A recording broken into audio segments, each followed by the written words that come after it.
গাজা উপত্যকায় চলমান যুদ্ধের মাঝে ফিলিস্তিনি প্রতিরোধের অঙ্গীকার যেন ক্রমশ শক্তিশালী হয়ে উঠছে। ফিলিস্তিনি প্রতিরোধ বাহিনী আল আকসা ব্রিগেডের শক্তি ইসরায়েলি বাহিনীকে এক ধাক্কায় বিস্মিত করছে। যুদ্ধের এই তীব্রতায় ইসরায়েলি বাহিনী পালানোর পথ খুঁজছে। গাজা এবং এর আশপাশে কি ঘটছে, ইসরায়েলের বর্বরতার পরিণতি কি হতে পারে? গাজার বুকে প্রতিদিন নতুন আক্রমণ ও প্রতিরোধের দৃশ্য। একদিকে ইসরায়েলি সেনাদের বোমা বর্ষণ, অন্যদিকে ফিলিস্তিনি প্রতিরোধ বাহিনীর পাল্টা আঘাত। গত কয়েক সপ্তাহ ধরে গাজায় একের পর এক হামলা চলছে। শুক্রবার আল আকসা ব্রিগেড ঘোষণা করেছে তারা গাজার নেতজারিম অঞ্চলে দুটি 107 রকেট উৎক্ষেপণ করেছে। সেখানে ইসরায়েলি সেনা সমাবেশ এবং যানবাহন লক্ষ্য করে এই হামলা চালায় আল আকসা ব্রিগেড। বৃহত্তর গাজার অন্যান্য অঞ্চলেও প্রতিরোধের দল ইসরায়েলি সেনাবাহিনীর বিরুদ্ধে নিজেদের অবস্থান শক্তিশালী করছে।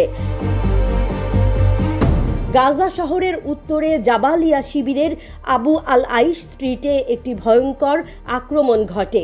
ফিলিস্তিনি বাহিনী এক ইসরায়েলি নামার গাড়িকে ধ্বংস করে দেয়। অ্যান্টি ট্যাঙ্ক শেল দিয়ে এই অভিযান পরিচালনা করা হয়।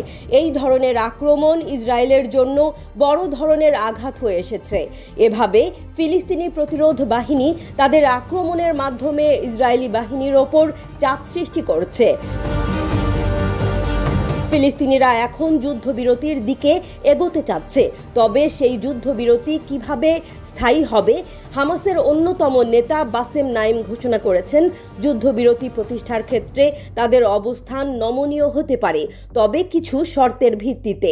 তিনি বলেন, আমরা বিশ্বাস করি গাজা পরিস্থিতিতে পরবর্তী মার্কিন প্রশাসনের ইতিবাচক প্রভাব থাকতে পারে, কারণ ট্রাম্প পশ্চিম এশিয়া অঞ্চলের সব যুদ্ধ বন্ধ করার প্রতিশ্রুতি দিয়েছেন। তবে হামাসের অবস্থান স্পষ্ট, যুদ্ধবিরতি বাস্তবায়িত হতে হলে গাজা থেকে সকল ইসরায়েলি সেনা প্রত্যাহার করতে হবে, শরণার্থীদের তাদের ঘরে ফিরিয়ে নিতে হবে, আর ফিলিস্তিনিরা তাদের অধিকার ফিরে পাবে। কিন্তু এই শর্তগুলো কি ইসরায়েল মেনে নেবে? তারা কি তাদের সেনা গাজা থেকে প্রত্যাহার করবে? গাজার অবরোধ আর ইসরায়েলি দখলদারি কেবল ফিলিস্তিনির দৈনন্দিন জীবনকেই বিপর্যস্ত করছে না, বরং পুরো অঞ্চলের রাজনৈতিক সমীকরণকেও জটিল করছে।